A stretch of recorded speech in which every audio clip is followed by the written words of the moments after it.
అమ్మయ్యా. అదిగో అన్నా.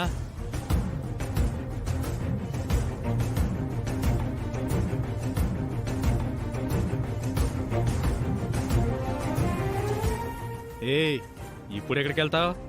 ఇక మా నుంచి తప్పించుకోవడం నీ వల్ల కాదు కదా, నీ జేజమ్మ వల్ల కూడా కాదు. అన్నా, తాడివన్నా. ఆగండి.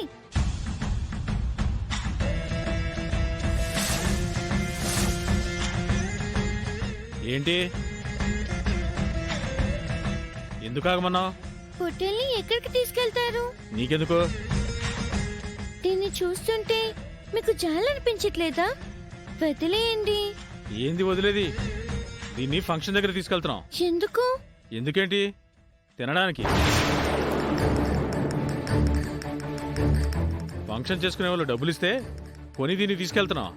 మూగ జీవిని బలివ్వడం మీకు న్యాయంగా ఉందా? సంతలో మాటలు వచ్చిన పొట్టేళ్ళు లేవులే. ఈ పిల్ల మాటలకేం కానీ పదన్నా. ఎంతలా భయపడుతుందో చూడండి. వదిలేయండి పాపం. 10,000 కొన్నాం. నీలా జాలి చూపిస్తే మా 10,000 మాకు ఎలా వస్తాయి? మీకు డబ్బులు ఇస్తే వదిలేస్తారా? చిన్నపిల్లవి, అంత డబ్బు నువ్వెలా ఇస్తావు? ఇస్తే వదిలేస్తారా? ఇంతలా బతిలాడుతున్నావు కాబట్టి వదిలేస్తాం. అయితే పక్కనున్న గుడి దగ్గరికి రండి. అక్కడ మా అమ్మని అడిగి ఇస్తాను. సరే పద ఫ్రెండు.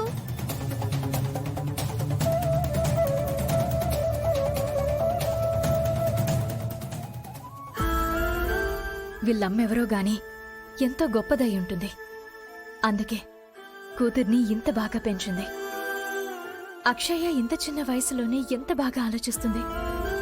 అందుకే డబ్బులిచ్చి పొట్టేలని విడిపించాలని అనుకుంటుంది.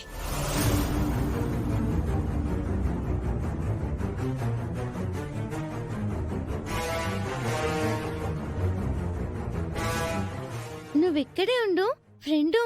నేనిప్పుడే వస్తాను. మీరు ఉండండి.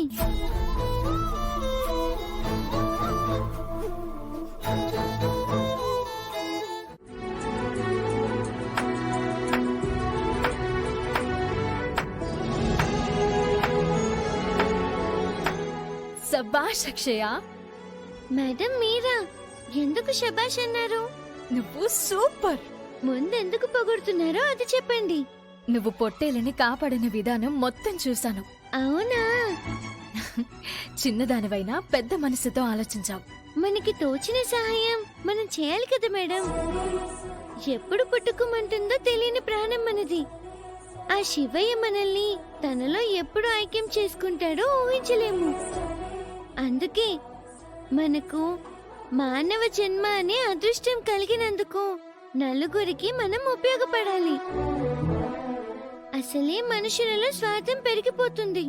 ఇంత చిన్న వయసుకే ఇంత తత్వం నీకెలా వచ్చింది? తాతయ్య నుంచి వేదం నేర్చుకున్నాను మేడం. అందుకే నాకు అన్నీ తెలుసు. చిన్న వయసుకే వేదమా? నేర్చుకోవడానికి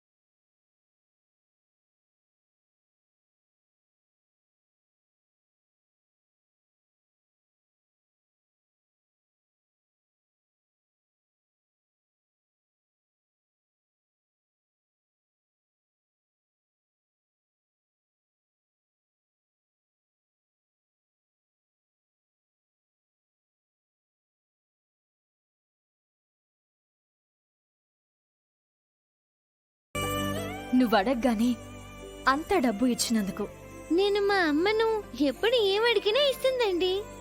మా అమ్మను పరిచయం చేస్తాను రండి. నేను లోపలికి రానులే. మీ అమ్మని ఎప్పుడైనా బయట కలుస్తాను. మా అమ్మని మీరు కలవాలని రాసి పెట్టుంటే మా అమ్మ బయటికి రాదు. మీరే లోపలికి వస్తారు మేడం. Bye madam. తల్లి, ఏంటి తాతయ్య? ఈ మాట నీ కళ్ళలోకి చూసి అడగటానికి కూడా నాకు భయంగా ఉంది. కానీ జనం కోసం అడగక తప్పటం లేదు. మీరు నన్ను ఏమైనా అడగొచ్చు. అడగండి తాతయ్య, తప్పేముంది? నువ్వు 10,000 రూపాయలు తీసావని అక్కడ అందరూ అంటున్నారమ్మా. నా మనవరాలు అటువంటిది కాదని చెప్పొచ్చాను. నేనే తీశాను తాతయ్య. కానీ అది దొంగతనం కాదు. నేను పని గురించి అమ్మని అడిగాను. అమ్మే చూపించింది. అసలు ఏం జరిగిందమ్మా? అర్థమయ్యేలా చెప్తావా? ఏం జరిగిందంటే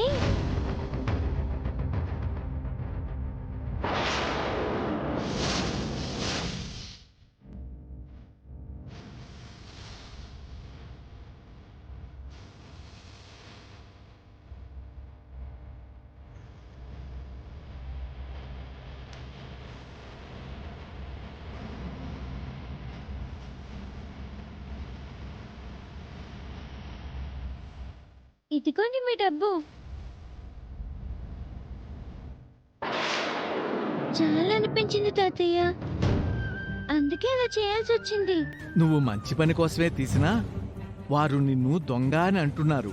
మనం వెళ్ళి తప్పు జరిగిపోయిందని చెప్పి క్షమాపణలు అడుగుదాం తల్లి. అది తప్పేలా అవుతుంది తాతయ్య? నేను చేసింది మంచి పనని అవని మేడం కూడా మెచ్చుకుంది. ఆమెవరు? ఈ మధ్యనే పరిచయం అయిందిలే. అమ్మలా చూసుకుంటుంది. నాకు అమ్ముంటే అలాగే ఉండేదేమో. అది సరే గాని అక్కడ వాళ్లతో ఏం మాట్లాడాలో నేను మాట్లాడతాను. నువ్వు దానికి సరే అను. ఆ డబ్బుని కొంచెం కొంచెంగా నా జీతంలో కట్ చేసుకోమని చెప్తాను. జరిగింది చెప్తాను, వాళ్ళు అర్థం చేసుకుంటే సరే.